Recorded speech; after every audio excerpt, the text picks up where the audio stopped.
Time to wakey wakey and time for bakey. Time to wakey wakey and time for wakey.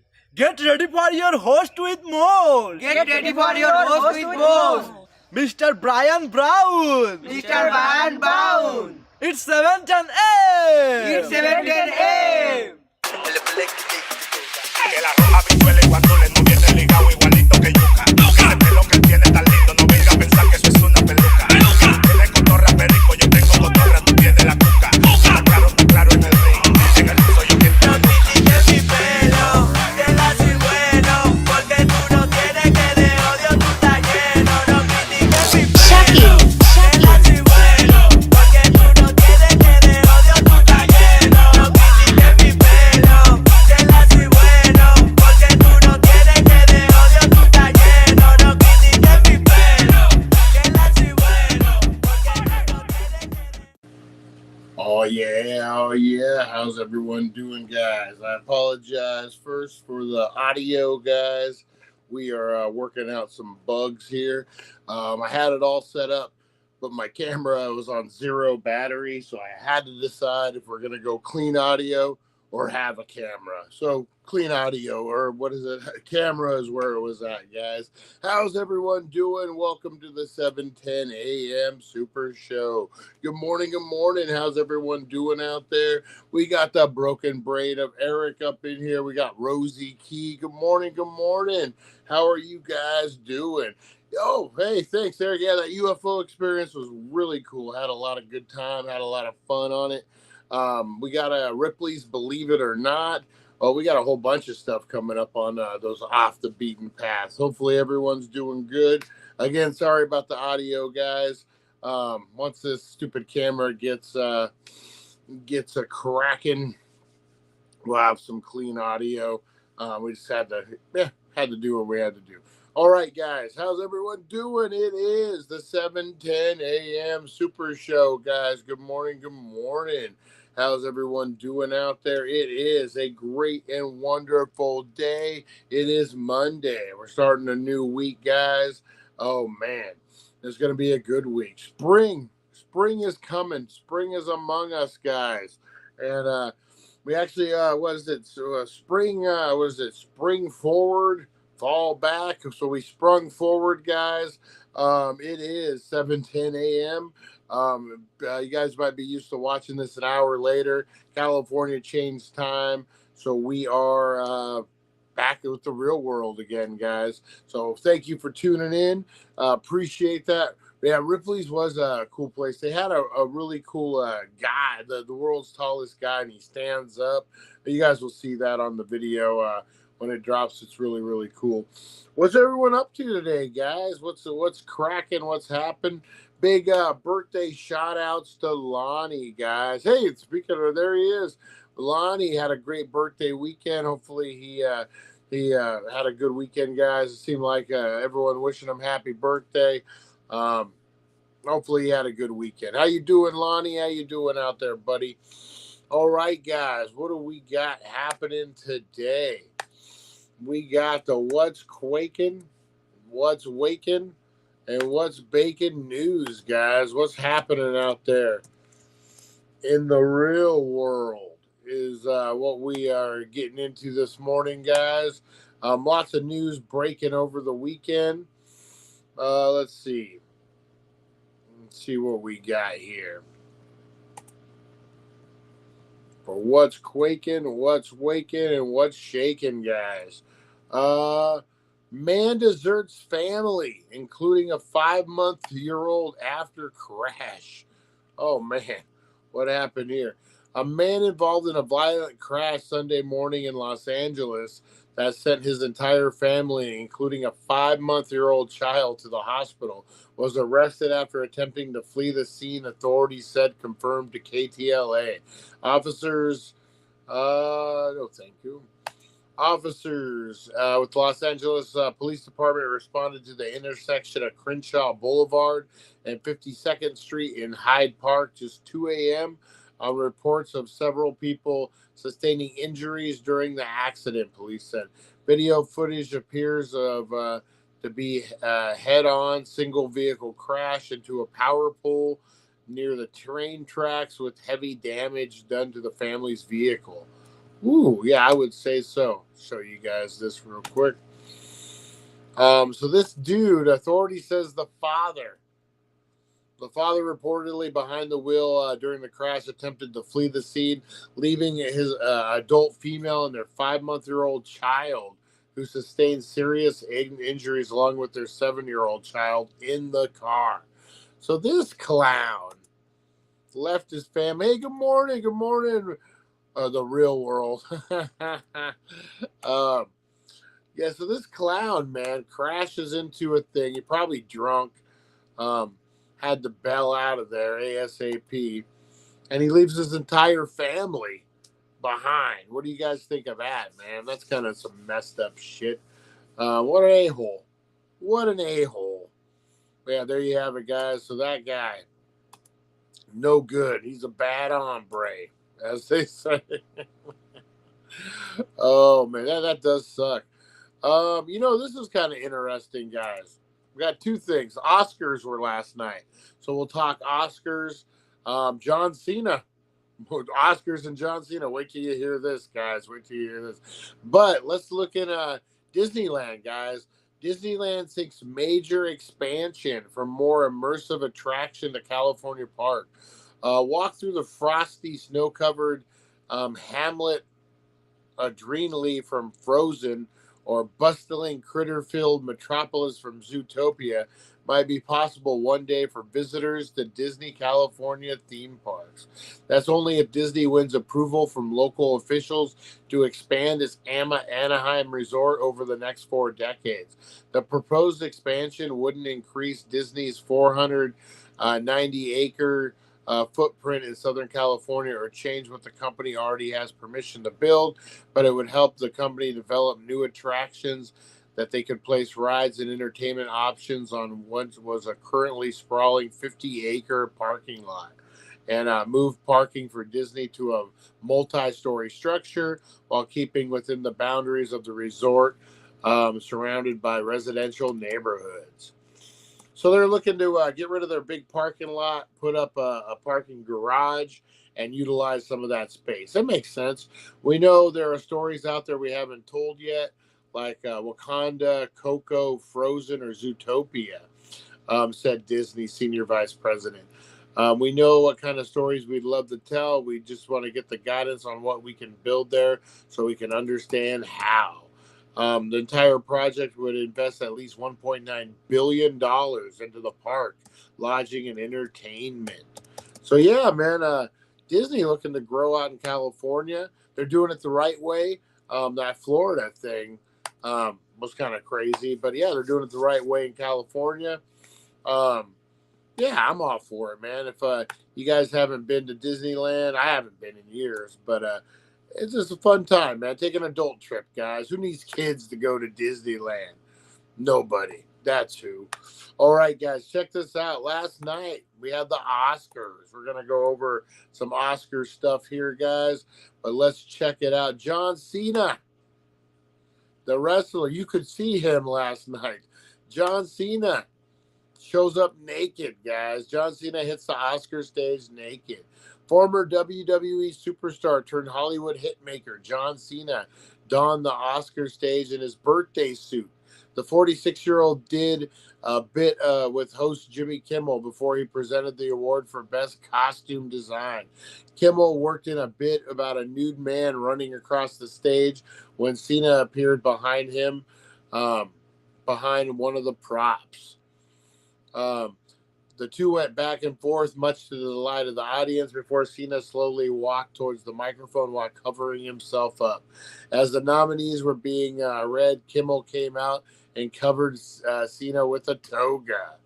They got to do something, man. They got to do something for the Oscars. Make it fun again. I think that was one of the things that with the hosts, like, I don't know. I'm not the biggest fan of Jimmy Kimmel. He is what he is. I guess he's entertaining. But like for these type of things, I don't really see, entertaining. They need to bring the Oscars, make them entertaining again. Let's see here. Let's look at some of the winners, guys. All right. Check out some of the winners from the Academy Awards, guys. All right. So, brief kind of breakdown of it, guys. Best Actor, Cillian Murphy won, guys, for Oppenheimer. That's right. Best Actress went to Emma Stone for Poor Things. Best Picture went to Oppenheimer. Robert Downey Jr., Best Supporting Actor, went to Oppenheimer. Good for Robert Downey Jr. Good for him. Divine, Joy Randolph won Best Supporting Actor for The Hold. Best Director, went to Christopher Nolan for Oppenheimer. Best Animated Film went to The Boy and the Heron. Let's see. Best Original Score, Oppenheimer. Looks like Oppenheimer walked away with a lot of stuff, man.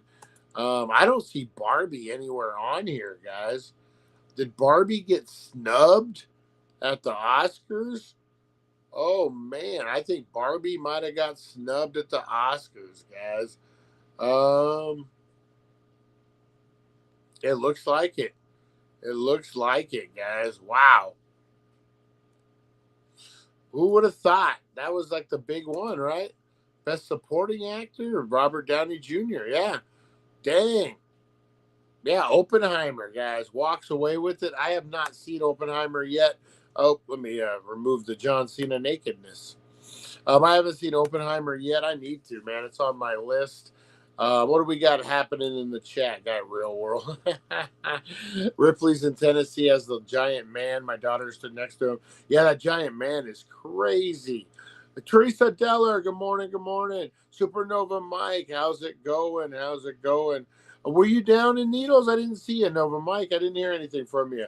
I'll be around today. I'll hit you up if you're around. Maybe we'll meet up. Let me see. We got Aaron all the way from Australia. How you doing, Aaron? Oh, we got the lovely Rosie Key in the house. Good morning, good morning. Yeah, so Oppenheimer, guys. Oppenheimer grabs pretty much all the Oscars. Oh man, yeah, I heard it's a good movie about the nuclear bomb, the invention of it, how they're working out everything. Supposed to be a really good movie. I am shocked that Barbie didn't win anything out of here, guys. I could be missing something, but yeah, I don't know.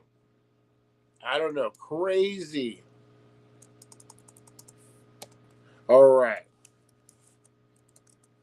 So we are going to get into the top 10 list, guys.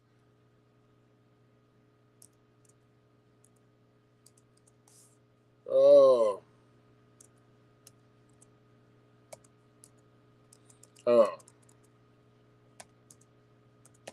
Hang on one second, guys. We are going to do top 10. Top 10 ways to celebrate being snubbed at the Academy Awards, guys. This is for Barbie. All right. This is for Barbie, guys. Top 10. All right. How are they going to celebrate, guys? Let's get into this top 10. Aaron, BB, you start the show an hour early this morning. Yeah, so we have this weird thing in the United States, Aaron, called daylight savings time. I don't know if it's a worldwide thing or if we just do it in America. It sounds kind of a stupid thing to say, but we have a daylight savings time. So we go back and forward an hour. So in the springtime, like right now, we spring forward an hour. So what used to be 8 o'clock is now 9 o'clock, etc. And then in fall, we fall back, which then we go back an hour. Yeah, I don't know. It's a weird. It's weird. Blame it on Biden. I don't know. Blame it on Trump. Blame it on somebody. But yeah, it's it's a weird thing. Need to put more money into good writing instead of special effects. Yeah, definitely. All right, guys, let's get into this top 10 list this morning, guys. These are the top 10 ways. If I can get this to pop up here. Top 10 ways to celebrate an Oscar snub, guys. Not everyone gets an Oscar, guys. Barbie will tell you that. But let's get into the top 10.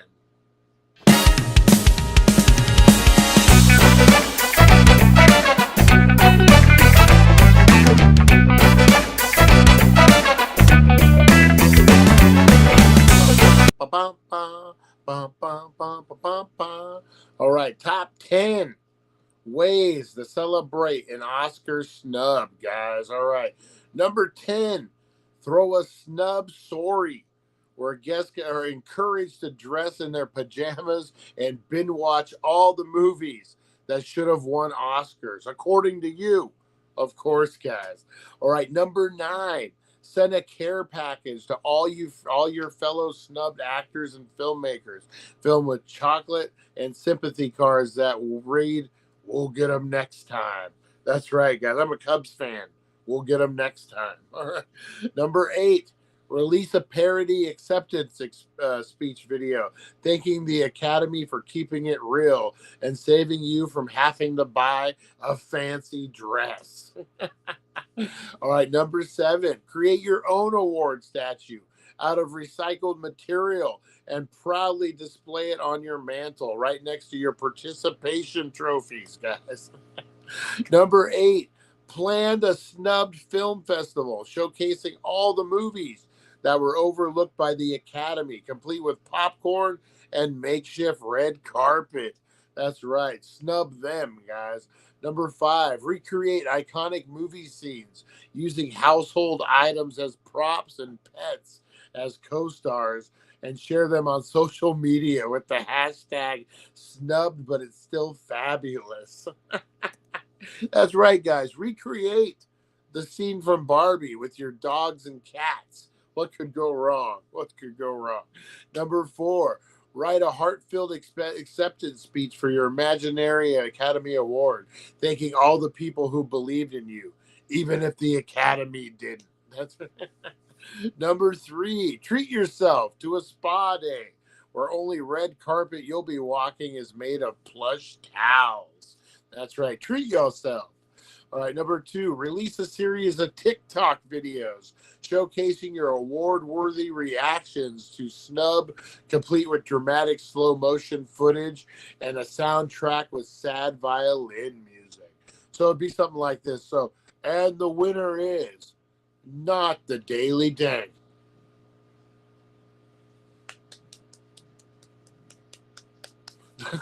That's the reaction, guys. All right. Number 1, the number 1 thing to do to celebrate an Oscar snub. Host your own anti-Oscar party, complete with award categories like best performance in ignoring emails and most dynamic, most dramatic eye roll. There you go, guys. That's how you celebrate being snubbed by the Oscars. Oh, man. Good morning, Pamela. Good morning. Super Troopers is live. Hey, back to Retro. How you doing, buddy? How you doing? Good morning. Good morning. How you doing? I need to get one of your mics, man. No, audio's kind of rough this morning, guys. I've been saying it a couple of times. It was either run with a good camera and bad audio, or run with no camera and good audio. So we went with the camera. But after today, guys, everything will be back to normal. We will have a we will have audio back up and running, and we'll be all good, all good. But hey, go check out Super Troopers, guys. One of my favorite lines in Super Trooper is, what does he say? He says, if you were my son, I would have smothered you. And he's like, smother you in gravy, old man. Oh, man, I love Super Troopers. Great, great movie. Go check out Back to Retro, guys. Check out the Mod Squad. They do a great job over there. Let's get into some shout-outs, guys. We got a ton of people up in here this morning. Let's do some shout-outs. Do. All for the gangsters at 7:10 a.m. Rise and shine. It's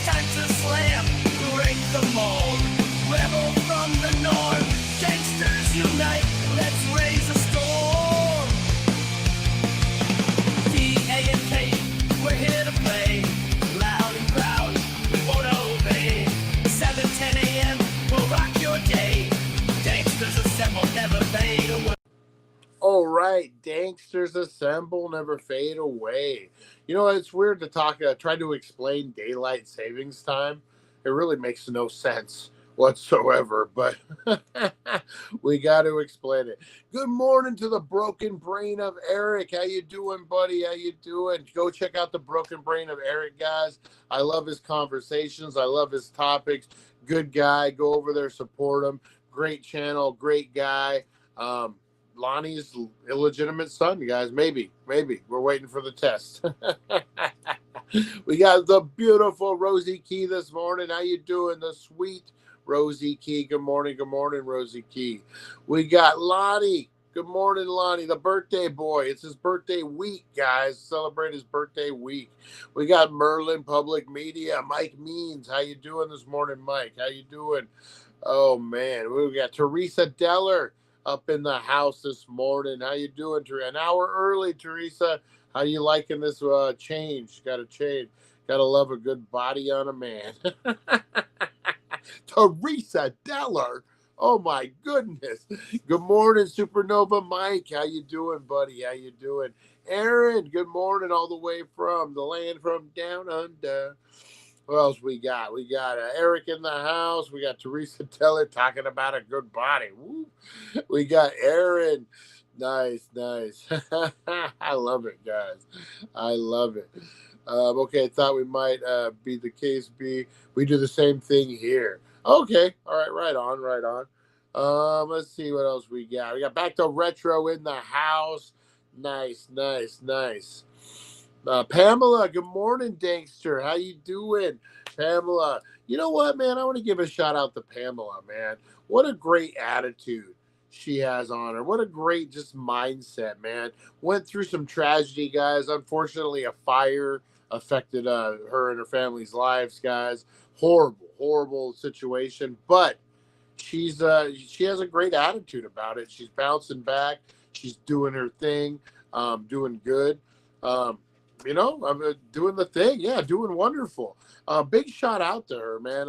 You know what? I want to incorporate that in my life, man. If I could be more positive during, I guess it's radical acceptance, right? Pamela can sit on it. But I guess this is radical acceptance, right?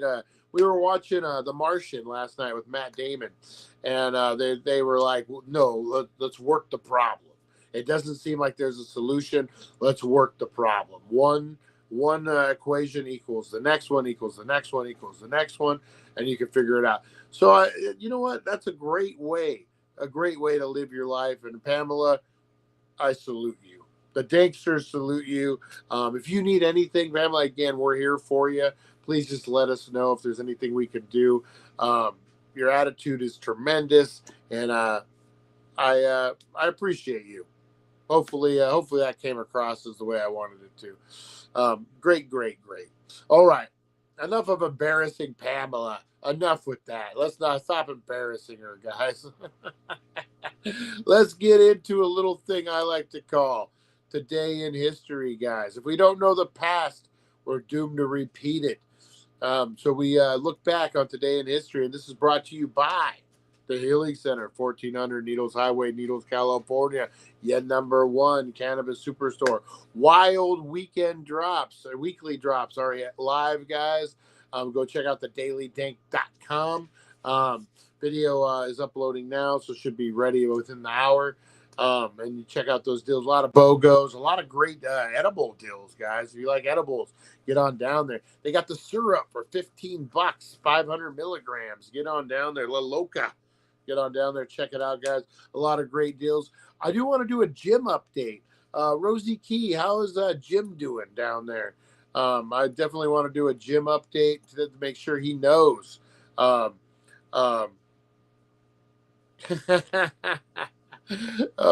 man. Eric giving me a hard time. All right, guys. Let's do this thing Today in History. Day in history, a journey through time where legends are born and secrets intertwine. Join us at 7:10 a.m. for all to see as we unravel the histories from our history. All right, guys, today in history, brought to you by the Healing Center, 1400 Needles Highway, Needles, California, your number one cannabis superstore, guys. All right, let's get into it. Today in history, we got some birthdays. Today in history, Lonnie was 2 years old. Today in history, guys. What else we got? Birthdays, guys. We got Dorothy Gish, American actress, was born in Massillon, Ohio, March 11th, 1898. And died June 4th, 1968, at age 70 in Italy, guys. Actress, I believe I want to say spaghetti westerns. Not 100% sure. 1993, Anthony Davis, American basketball player, was born, guys. 1978, Diddler Dorgaba, Ivorian football player, was born. 1952, Douglas Adams, British author, was born. Antoine Skella, United States jurist, was born in 1936. And then Rupert Murdoch, Australian-born American publisher, was born in 1931, guys. This day in history, featured event, 2011. Japan, struck by an earthquake and tsunami. I totally remember this. This was devastating. On this day in 2011, an earthquake struck off northern eastern coast of Hinsha, Japan, causing widespread damage to the country and triggering a devastating tsunami that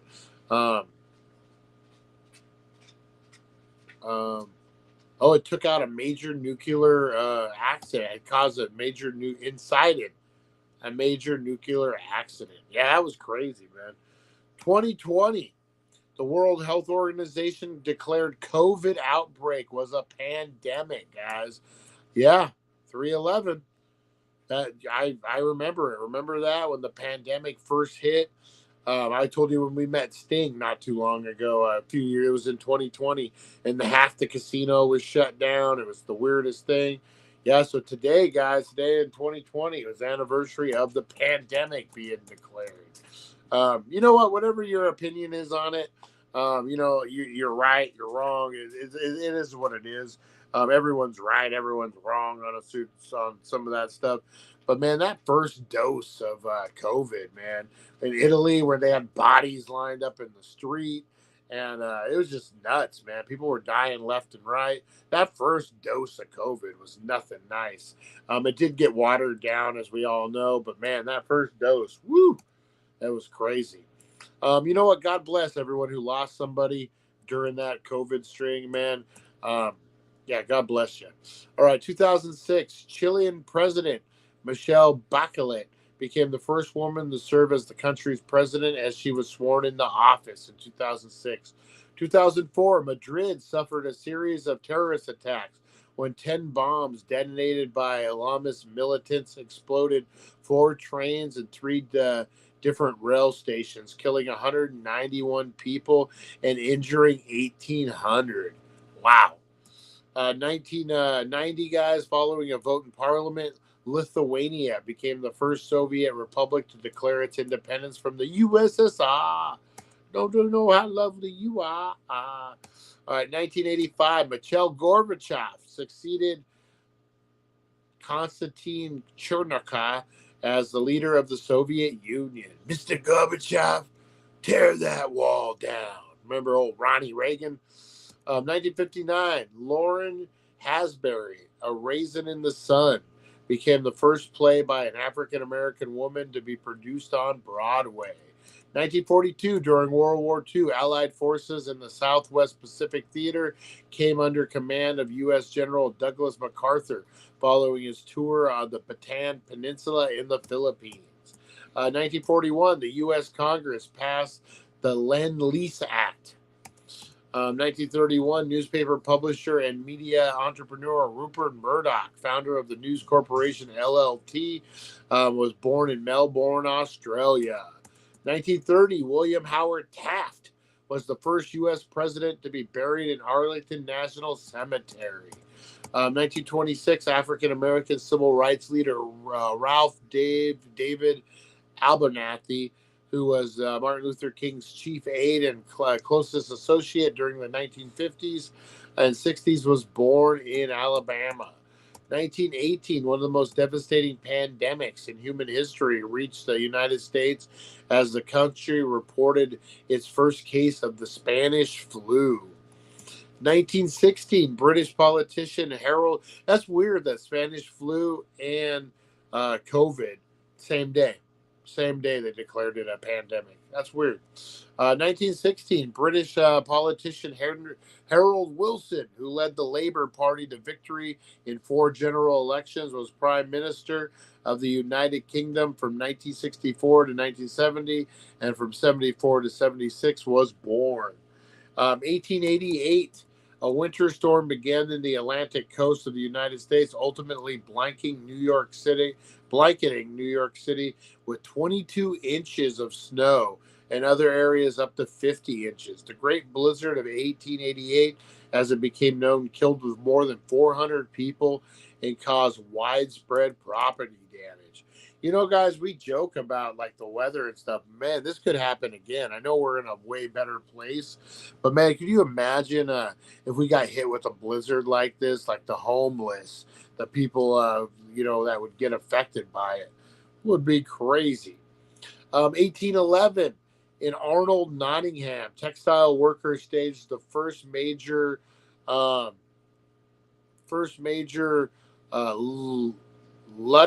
riot in England, breaking up the machinery that was causing their displacement. The protest, the launch movement that spread out throughout the country. So they didn't want machines doing the textile work. They lost their jobs and they rioted. 1544, Torquato Tasso, the greatest Italian poet of the late Renaissance, was born in Sorrento, the Kingdom of Naples. And that was your Today in History, guys. Today in History, a journey through time.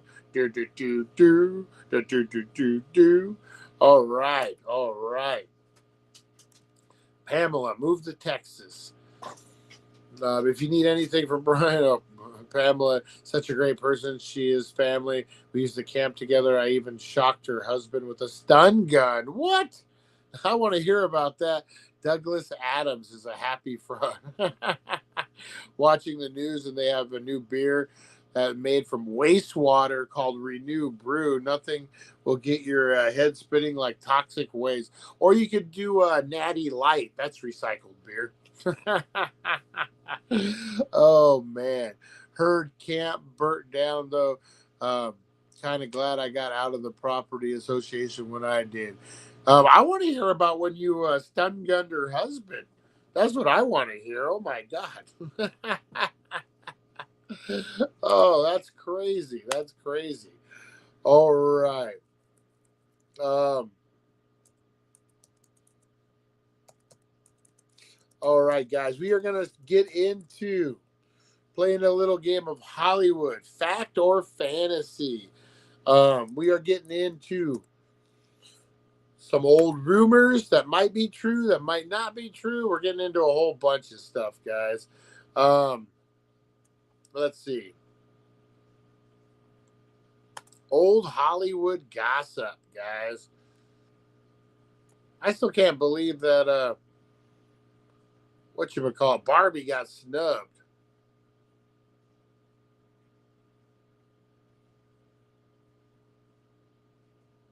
Let me see here. All right, guys, hang on one second. I gotta get something to drink. I get something to drink real quick. All right, guys, let's do this real quick. From the WWE and G.I. Joe, the real American hero. You're watching the Daily Date. Don't touch that dial. And that's that order. Have I made myself clear?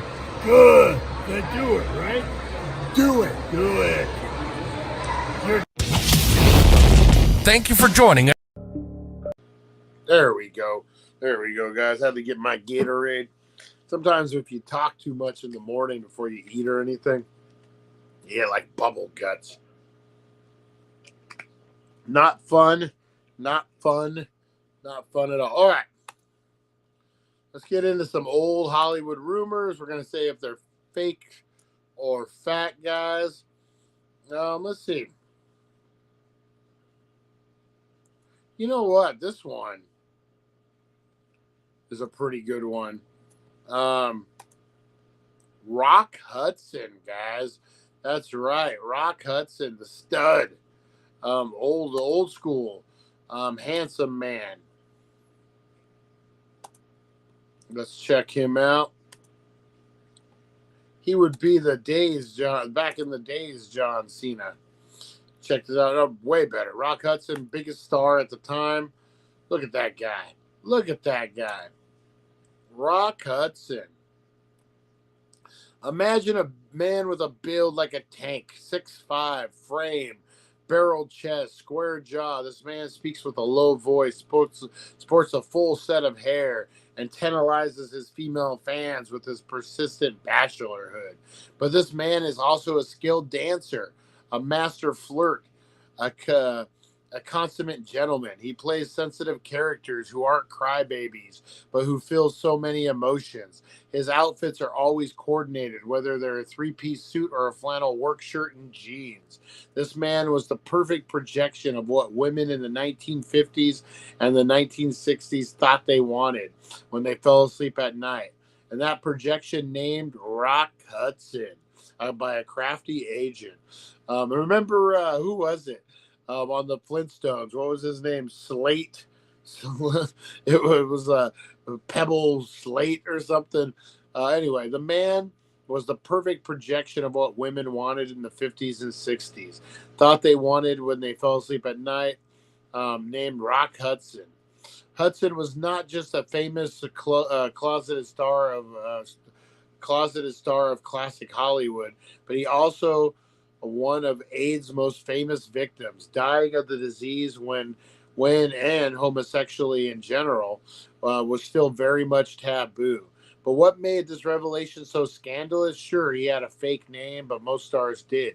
He was in fake relationships intended to bolster his public interest in films and shut down gossip about his actual personal life. But that was all true.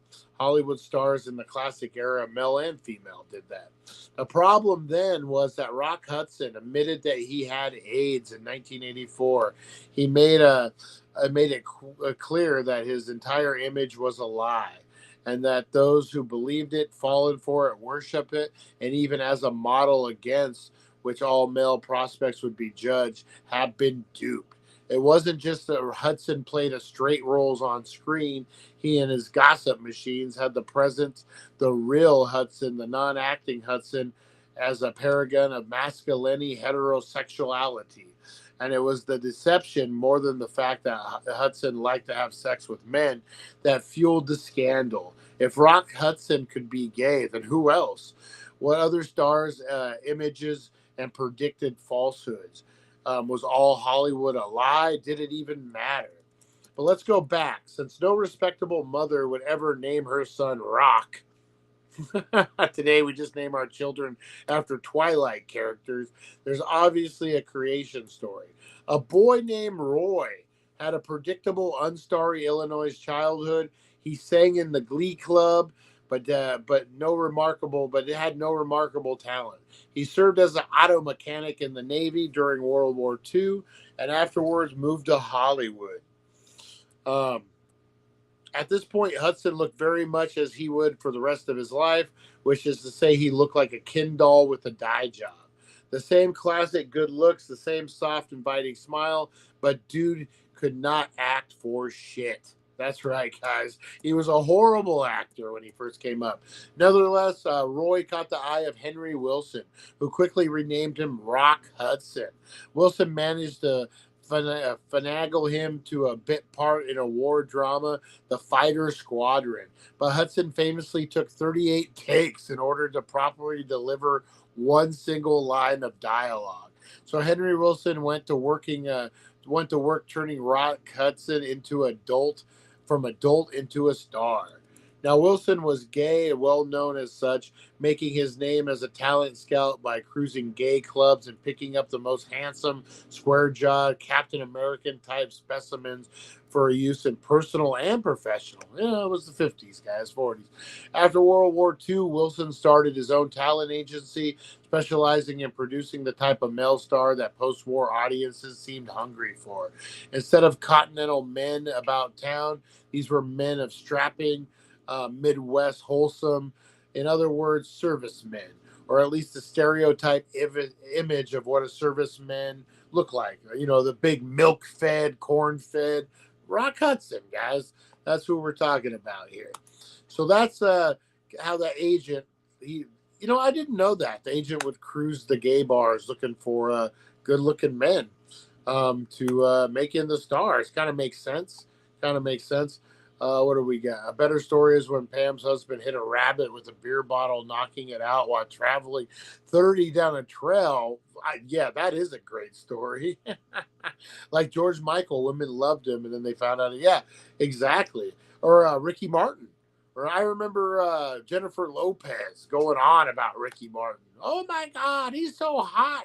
Of course, he's Latino. That's what she said. I didn't make that up. Wilson would take Captain Americas, usually have sex with them, strip them of their names, and rebuild them from the ground up. He gave them the preposterous yet catchy stage name that somehow combined the very normal with the very unique. There's Rock Hudson, of course, but there's also Troy Donahue, Tab Hunter, Rory Callahan, Guy Madison, Clint Walker, Clint Ritchie, Chad Everett, Guy Williams, Grant Williams, Van Williams, Cal Boulder, Rad Fulton. That's my stage name, Rad Fulton. Rand Sexton, Race Gentry, Chance Nesbitt, and the best star name of them all, guys, Dick Rambo. That's right. Obviously, repetition was not a problem. When a new star creation didn't take, Wilson simply gave them the name of his next endeavor. He'd bestow the star with masculine hobbies, woodworking, horseback riding, football, and rewriting their personal narratives to appeal to what audiences seemed to crave. Real men like fishing rods, guys. Since the majority, but not all, of Wilson's clients were gay, he also put them in training to rewrite stereotypical feminine gestures. Limp wrists were slapped. Swaying hips were straightened. They learned how to light a cigarette like a man. How do you light a cigarette like a man? How do you light a cigarette like a man? Smoke like a man, like a man. I don't have anything to put in my lip. I don't got a pre-roll or nothing, guys. Is it where you let it do it with one hand? How do you light a cigarette like a man? Someone let me know. They went to straight guy school, and with the help of fan magazines, audience ate them up. Very few became huge stars the way that, say, Clark Gable was. Their image were too hollow to sustain the weight of an actual stardom, but for their diverted, they filled the B list and made girls swoon. The same way so many male stars on ABC Family and Disney did the same. But Hudson was the most famous product of the Henry Wilson School of Star Making, with Wilson eventually landed him the contract with Universal, which put him in a string of stinkers, but worked to capitalize on his hunky image. Even with his supporting role in bad movies, the fan magazine still ate him up with advertising female readers on the best way to win a man's heart. But in 1954, Hudson landed a role in The Magnificent Obsession, a four-hanky melodrama starring Jane Wyman, first wife of Ronald Reagan. Did you forget that Ronald Reagan was? I didn't realize Ronald Reagan had a wife before Nancy. It's only Nancy, baby. Nancy or nothing. Nancy was a good woman. Anyway, The Magnificent Obsession. Obsession was directed by Douglas Skirk, the man responsible for the most melodramatic, color-saturated film of our time. Over the top in the best ways. It was considered Nicholas Sparks' adaptation of their time, where mostly middle-aged women would go spend time with the wet, wasted afternoon. That sounded like my entire experience in my master's degree in Oregon. As we always been the case, melodrama. So yeah, he became a big star, guys. So these were some of the rumors about Rock Hudson. Now that we, in the years since his movies have been recognized as masterpieces of form, offering subtle critiques and American understanding of race, sexuality, domesticity, but doesn't mean that we're not still ridiculous. The Magnificent Obsession, man oh man, it vies for most ridiculous. All right, guys. So get ready. Rock Hudson is in this movie, The Magnificent Obsession. Rock Hudson is a party boy. He gets drunk while out motorboating. Bad things happen. An abbreviation version of a doctor that everyone loves dies. Hudson is sent to the hospital where the doctor works. Everyone hates him. He runs away, big sad face, but passes out in front of the car owned by the doctor's widow.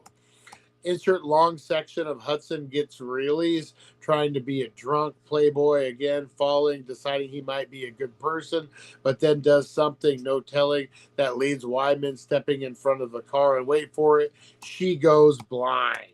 But then Rock Hudson decides to reform and become a medical student and befriends Jane Wyman, never letting on to he was the one who led to her husband's death.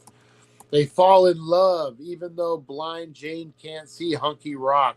But then Hudson has Hyman go to Europe for a secret blind cure, and no one can give it to her. She's super sad, and Hudson arrives to hold her in a big man arms, and tears drop from the blind woman's eyes.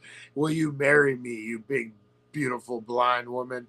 Wyman is obviously all about this, but of course it can't come true at this point of the story. She decides she'd be much better of a burden and flies into the deep, dark night. Years pass.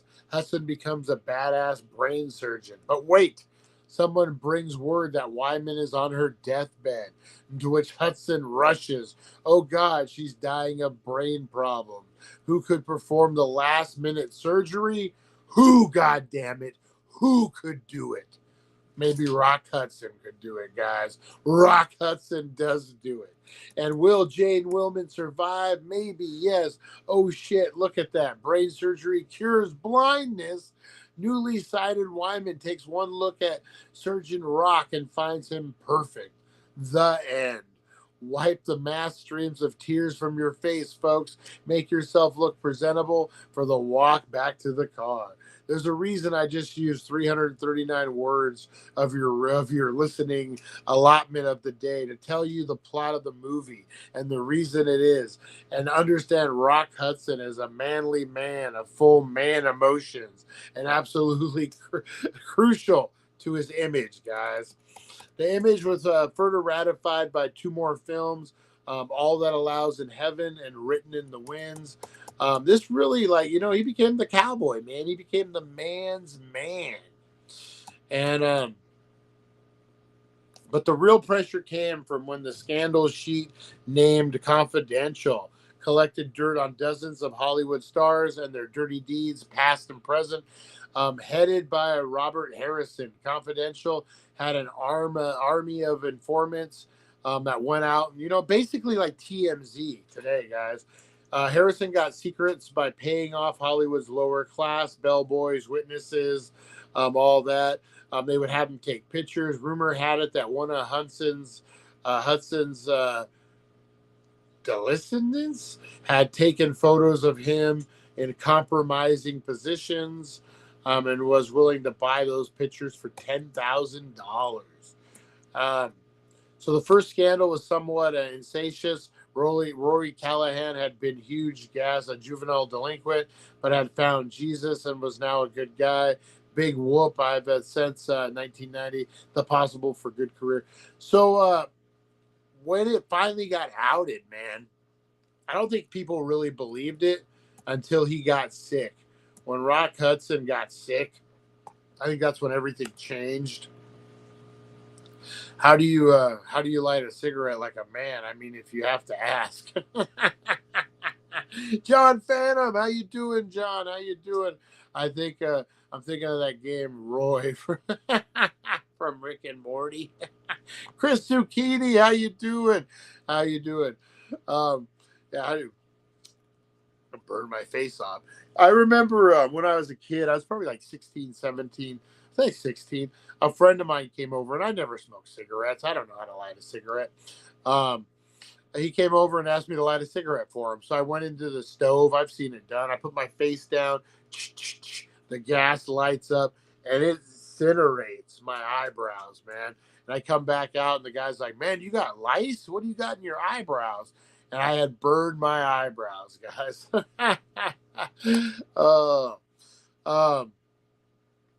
So, yeah, they chased the story for a few years, denying all the rumors for Rock Hudson. You know, he even went as far as to have wives. What is that called? A beard. Hudson's health would begin to deteriorate in the 80s, but still signed on to appear in Dynasty in 84. It became clear how far Hudson's health had declined. He looked far older than his 58 years, slurred speech, and moved with difficulty. Later that year, Hudson agreed to appear on the national premiere of Doris Day's new television show and looked so emancipated that the clip was rebroadcast across the nation's news. Oh, man. It was at this point in July 85 that Hudson publicly announced he had been diagnosed with AIDS. There was a huge outpouring of support, but for the most part, I think it really fed with people's conception of AIDS and homosexuality. Hudson's announcement gave AIDS a public and sympathetic face, and one of several movements in the 80s that helped destigmatize the disease. You know, even though his image was fake, man, he was a real guy. You know, he was a real guy, man. That kind of stuff bugs me. Like, you know, just because, you know, he acted, he was an actor. That's what he did. And, you know, he changed a lot of people's life. He was that poster boy, I hate to say it, that stepped up and became the face of AIDS for a long time. That, you know, just anyone could get it. Much like when Eazy-E ended up getting it. You're like, man, like these are like, you know, actors, celebrities, but man, they're just normal dudes. They're not out there shooting up. They're not out there doing the thing. Well, you know, at that time, you know, he's just a man who he loved other men. Who cares, you know? What a great life, man. Became the face of AIDS, really made it talkable. Like, you were able to talk about it. Before then, when AIDS came around, that topic, you wouldn't say anything. You wouldn't, you know, it was a weird situation to talk about back then.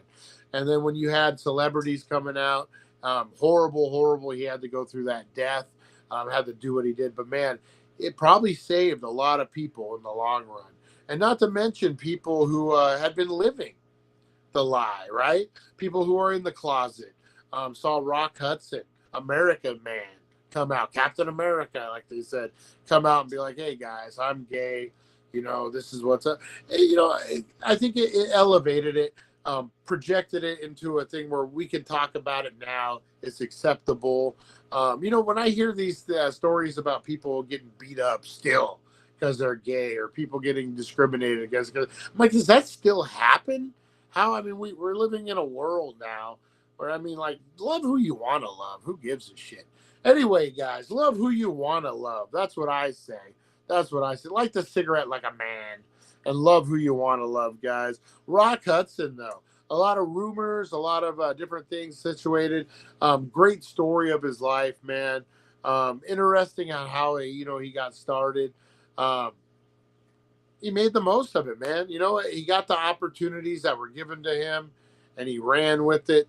God bless you, Rock Hudson. God bless you. All right, guys, I'm going to get out of here. We got a great 420 show planned for you today, guys. We are doing elevated film review. We're going to get into some rumors. We're going to talk 420, guys. We're going to talk a lot of good stuff. So make sure you're tuning in today at 410. We go live every day at 420, guys. We got a good one. Me and Rosie the Bulldog. All right, guys, I appreciate you so much. Thank you for tuning in. Thank you for hanging out so long. Go about an hour, guys. Nice. All right, appreciate each and every one of you guys. I will be seeing you at 420. Remember, guys, love each other no matter what, man. We're people. We're flesh and blood. If I punch you, you're going to hurt. If you punch me, I'm going to hurt, guys. Let's not hurt. Let's be there for each other. It's family, guys. It's family. Let's go shock back the retro with a taser gun.